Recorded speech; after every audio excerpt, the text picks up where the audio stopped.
I just got my hands on all the new Eldar kits. So there's the Guardians, Dark Reapers, the Warlocks and Maugan Ra. As always, I spent my own money on these, so you can expect a fair and honest review.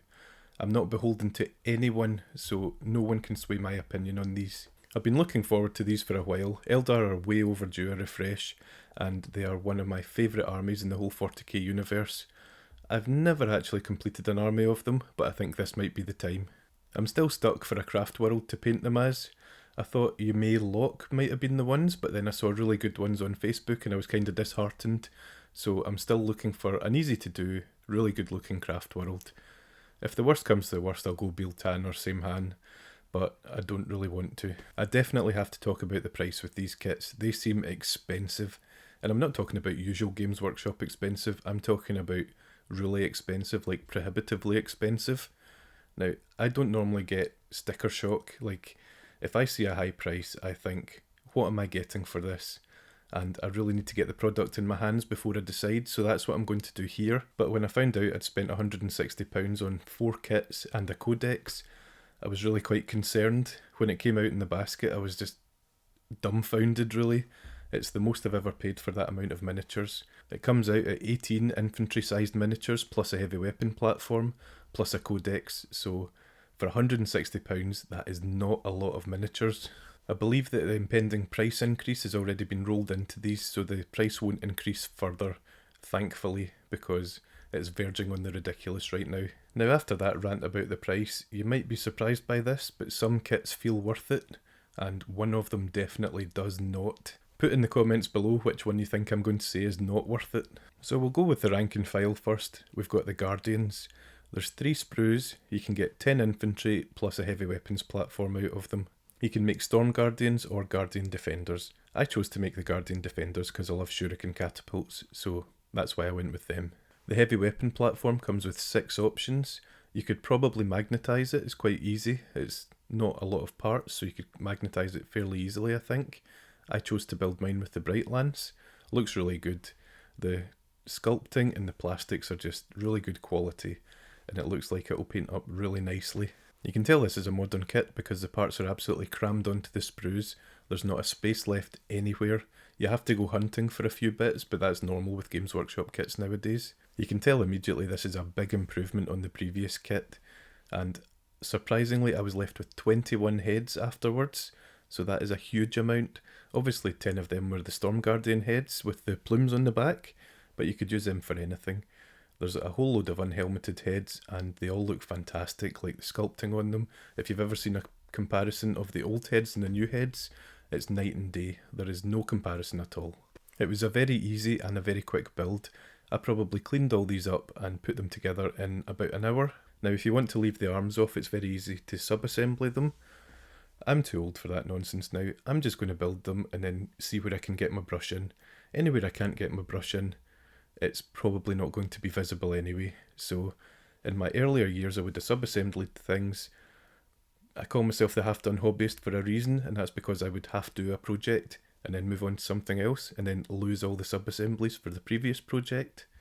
The worst example of that was Ferrus Manus. I lost his hammer, an £85 model, completely down the drain.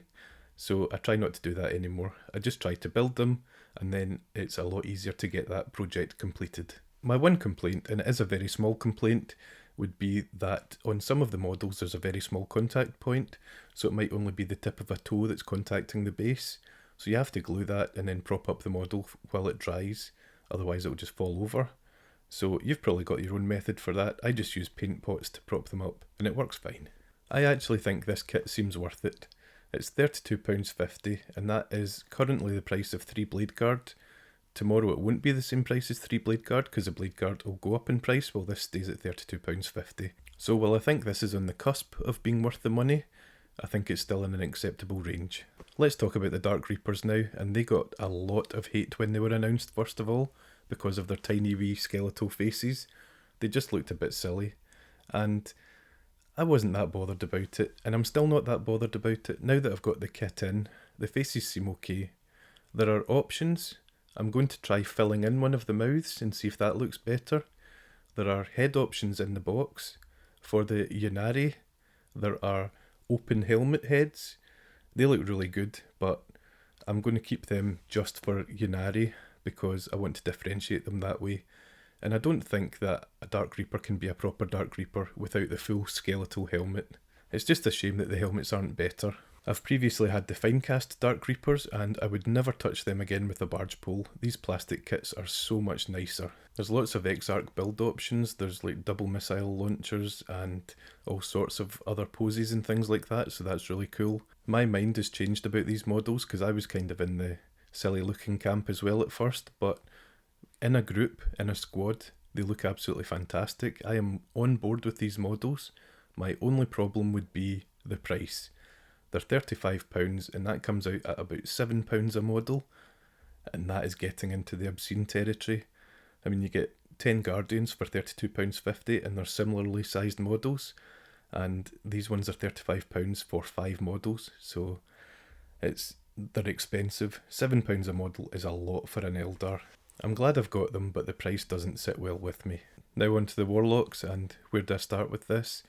This is the kit that, I'll come right out and say it, is not worth the money. You get 2 Warlocks and there are no options. There's a Witchblade and a Singing Spear and 2 Warlocks, and you've got to choose a Witchblade or a Singing Spear.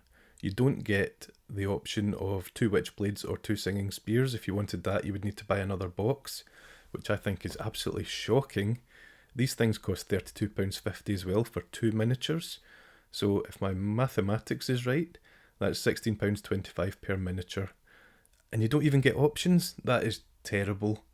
Now, in the codex, you can get a unit of 6 Warlocks, and there's only 2 on sale. So unless you've got 3 duplicates on each side, maybe swap about Witchblades and Singing Spears to make different configurations. So you can't really get a unit of 6 Warlocks without conversion, which is pretty terrible. If they were going to do this box correctly, do a box of 5 or 6 Warlocks, all different poses, all different options, and then that would be great.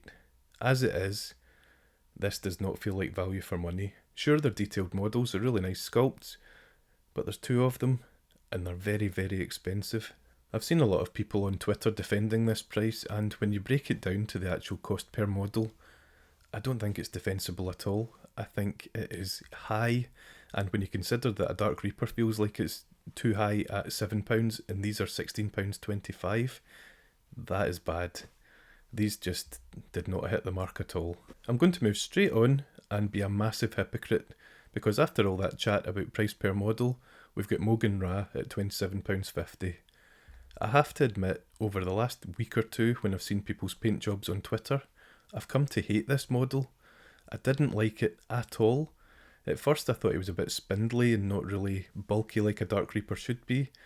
I thought I could get over that, and then I compared him so much with the Primaris Chaplain, the Skeletal Chaplain that we got in, I think we got him in Indomitus, can't really remember, but it just did not seem like a really good model. And then I got him in and I built him, and he's huge, and he is actually a beautiful model, and I've changed my thoughts on him 180 degrees. I'm on the Maugan Ra train now. He's so much bigger than I thought he was. The Mogatar is absolutely huge. He's probably the height of 1.5 Primaris Marines. It is massive, and it looks so much more imposing than it does in the pictures. My main worry for this kit is my lack of painting ability. There's a lot of flat areas on his cloak, and other than a line highlight, I really don't know how to handle that. So it's a bit scary in that regard. You could also go absolutely crazy with sub-assemblies with this, because there's a lot of bits that will be difficult to get a brush into. But like I said earlier, if you can't see it, don't be too fussed about it. Probably the best thing to do would be to leave the miniature off his scenic base, and you can just paint up under his skirty thing, and that should be fine. You could also leave his backpack off as well, that would let you get into the back of his coat. All in all, he's a surprisingly stunning model. I can't wait for all the Phoenix Lords and the Aspect Warriors to be given their modernisation treatment, because I think it will be spectacular. I can't wait to see each Phoenix Lord with their own personality and their unique model. I hope, because this Maugan Ra was so different from the other one, that will be the same for all the other Phoenix Lords. I'm really not looking forward to the prices though. I think even the Avatar, I think the Avatar will be £100 model, which That'll be really expensive as well, depending on what size he actually is, because it's difficult to tell from photos. I think that'll be a lot of money. 80 to 100, I would say. Tell me what you think in the comments below. I'm just thinking it's going to be a big chunk of change anyway. Like I mentioned earlier, I did also get the Codex, and it is a beautiful book. It's so thick, there's so much to read. I'm not going to do a review on it because I couldn't do it justice the same way someone like Auspex Tactics could, so you should go and watch that. I wouldn't want to give it a half-assed review and then give you misinformation or something like that, so I'm just going to leave it alone. So let me know what you think in the comments below about the prices and the models. Are you going to pick some up? I know some of you already have. I'd be really interested to hear. Once again, thanks for watching, happy hobbying, and I'll see you in the next one. Cheers.